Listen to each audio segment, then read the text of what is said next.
Good morning. तो आज हम लोग पढ़ने वाले हैं टेट्रालॉजी ऑफ फैलोट के बारे में। तो जैसा कि आप जानते हैं कि जो टेट्रालॉजी ऑफ फैलोट है या common cyanotic congenital heart disease है जो बच्चों में एट बर्थ प्रेजेंट रहता है। अगर हम टेट्रा की बात करें तो टेट्रा का मतलब होता है चार, मतलब हार्ट में चार एबनॉर्मलिटीज होती हैं, जैसा कि हम इस डायग्राम में देख रहे हैं। तो पहली जो एबनॉर्मलिटीज है वो है pulmonary stenosis and second one ventricular septal defect, then third one right ventricular hypertrophy, then last one overriding aorta। तो जैसा कि हम देख रहे हैं, पहला पल्मोनरी स्टेनोसिस मतलब वो क्या होता है, जो पल्मोनरी आर्टरी है वो नैरोइंग हो जाएगा। स्टेनोसिस का मतलब होता है नैरो होना। देन नेक्स्ट है हमारा वेंट्रिकुलर सेप्टल डिफेक्ट। तो जो दो वेंट्रिकल्स के बीच में right ventricles then left ventricle दोनों के बीच में जो सेप्टम मौजूद होता है वो ओपन रह जाने के कारण ये वेंट्रिकुलर सेप्टल डिफेक्ट को कॉज करता है। देन आते हैं हम थर्ड वन जिसमें है राइट वेंट्रिकुलर हाइपरट्रोफी। जो हाइपरट्रोफी में ये क्या होगा, राइट वेंट्रिकुलर इनलार्जमेंट हो जाएगा। देन है ओवरराइडिंग अरोटा, मतलब उसमें ज्यादा ओवरलोड, अरोटा में ज्यादा ओवरलोड हो जाएगा। तो ये है फोर एबनॉर्मलिटीज। तो ये जो फोर एबनॉर्मलिटीज है यही है टेट्रालॉजी, मतलब फोर डिफेक्ट। देन हम आते हैं फैलोट में। तो फैलोट इसलिए इसको कहा गया है क्योंकि जो फ्रेंच फिजिशियन थे जिनका नाम था एथेनिन लुइस आर्थर फैलोट, तो उन्होंने 1888 में इसका नाम दिया था। देन अगर हम बात करें तो 1671 में फर्स्ट बार इसका डिस्क्रिप्शन हुआ था, और वो जो डिस्क्रिप्शन है वो जो फिजिशियन थे नील स्टेंसन के द्वारा हुआ था। देन इसका जो फर्स्ट सर्जिकल रिपेयर था वो है 1954 में इसका फर्स्ट सर्जिकल रिपेयर हुआ था। तो ये हो गया इंट्रोडक्शन। देन हम आते हैं कॉजेज इंसिडेंट्स में। तो अगर हम इंसिडेंट रेट की बात करें तो जितने भी कंजेनाइटल हार्ट डिसीज वाले जो बच्चे होते हैं उसमें 6 to 8% जो होते हैं वो टेट्रालॉजी ऑफ फैलोट वाले बेबीज होते हैं।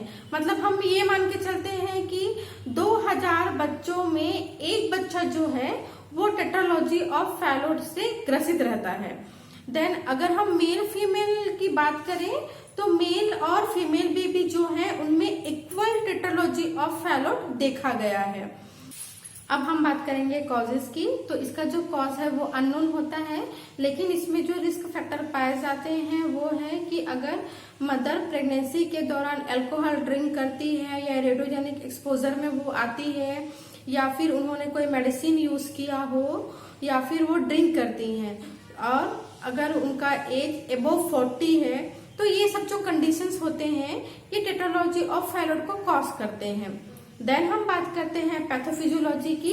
तो जैसा कि आप जान रहे हैं कि टेट्रालॉजी ऑफ फैलोट में 4 एबनॉर्मलिटीज होती हैं, लेकिन जो पल्मोनरी स्टेनोसिस है और वेंट्रिकुलर सेप्टल डिफेक्ट है ये सबसे बड़ा मेजर जो हम बोल सकते हैं डिफिकल्टीज है वो टेट्रालॉजी ऑफ फैलोट में देखा गया है।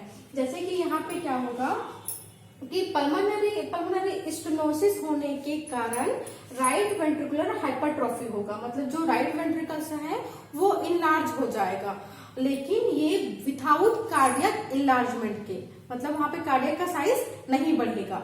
लेकिन क्या होगा कि इसकी वजह से पल्मोनरी स्टेनोसिस होने की वजह से राइट वेंट्रिकुलर का प्रेशर हाई हो जाएगा और लेफ्ट वेंट्रिकल का प्रेशर जो है इंक्रीज हो जाएगा, जिसकी वजह से जो वेंट्रिकुलर सेप्टल डिफेक्ट है वो अपीयर होने लगेगा, और जो ब्लड फ्लो है वो राइट वेंट्रिकल से लेफ्ट वेंट्रिकल्स की ओर बहने लगेगा, और जो पल्मोनरी जो आर्टरी है यहाँ पे ब्लड का जो फ्लो है वो रिड्यूस हो जाएगा, और वहां वो अच्छे से ब्लड फ्लो नहीं होगा, तो ये जो ब्लड है वो राइट वेंट्रिकल्स में आएगा, जिससे ये शंट के द्वारा लेफ्ट वेंट्रिकल्स में आएगा, और ये उसके द्वारा ये अरोटा में जाएगा।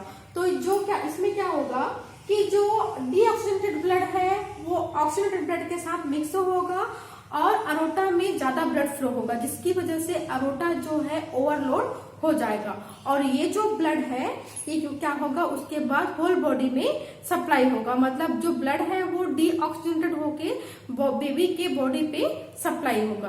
तो ये हो गया पैथोफिजियोलॉजी। देन हम नेक्स्ट आते हैं क्लिनिकल मैनिफेस्टेशंस में। तो जैसा कि आप जान रहे हैं कि ये साइनोटिक कंजेनिटल हार्ट डिसीज है, तो इसको एक और नाम से जाना जाता है TOF को, जिसमें ब्लू बेबी सिंड्रोम भी कहा जाता है।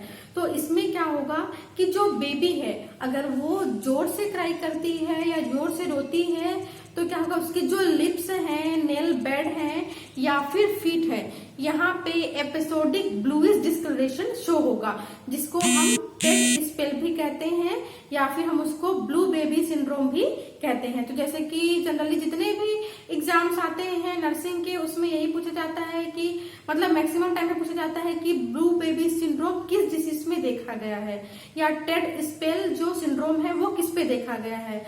तो ये टेटालॉजी ऑफ फैलोट में देखा गया है।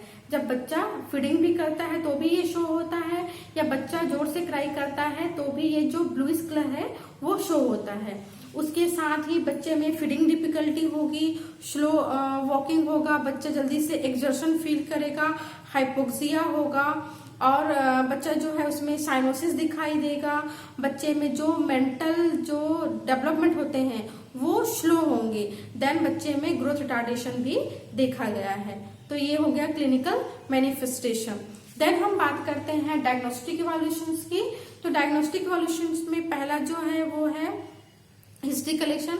तो जब भी हम किसी भी डिसीज के बारे में जानते हैं तो सबसे पहले हम हिस्ट्री कलेक्शंस करते हैं। तो ये हो गया, हम हिस्ट्री कलेक्शंस करेंगे।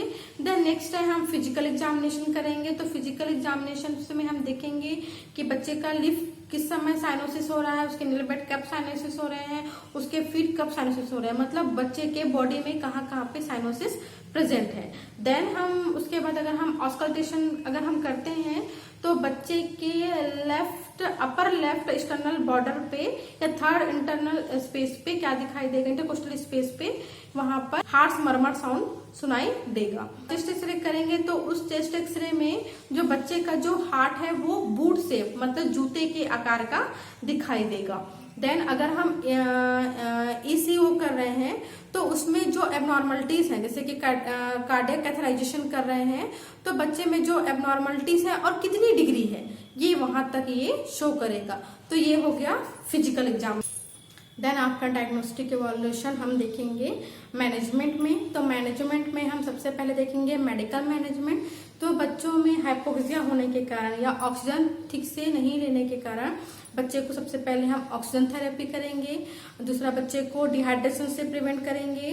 तीसरा है बच्चे को एनीमिया से प्रिवेंट करेंगे। चौथा है बच्चे को सपोर्टिव केयर प्रोवाइड करेंगे।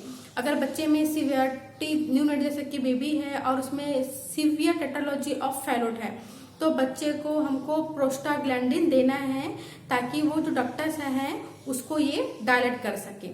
और बच्चे को हम IV थेरेपी देंगे ताकि बच्चे को हम क्या कर सकें, मतलब डिहाइड्रेशन से बचा सकें। और बच्चे में हाइपोक्सिक स्पेल दिखाई दे रहा है तो बच्चे को नी चेस्ट पोजीशन प्रोवाइड करेंगे। तो ये हो गया मेडिकल मैनेजमेंट। देन हम बात करते हैं सर्जिकल मैनेजमेंट की। तो सर्जिकल मैनेजमेंट में क्या करेंगे कि बच्चे का अगर वेट 2.5 kg है तो भी हम सर्जरी करेंगे। तो सबसे पहले जो सर्जरी इसमें जो होता है वो है बेलालॉक टाउसिंग संट होता है। तो जो बेलालॉक टाउसिंग संट जो होता है वो लेफ्ट सब क्लेविकल आर्टरीज को पल्मोनरी आर्टरी में कनेक्ट किया जाता है ताकि जो ब्लड है वो लंग्स में जाकर वहां से वो ऑक्सीजन को ले सके। देन जो नेक्स्ट सर्जरी है उसको बोला जाता है पॉट संट।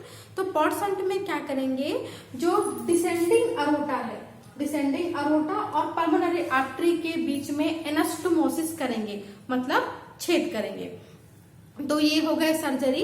और जैसे कि वेंट्रिकुलर सेप्टल डिफेक्ट है तो जितना वेंट्रिकुलर सेप्टल डिफेक्ट है तो इसमें हम पैच रिपेयर करेंगे इसको क्लोज करने के लिए।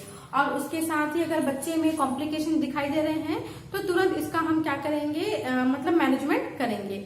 तो ये हो गया आपका सर्जिकल मैनेजमेंट। उसके साथ ही बच्चों को नर्सिंग केयर भी प्रोवाइड करना है।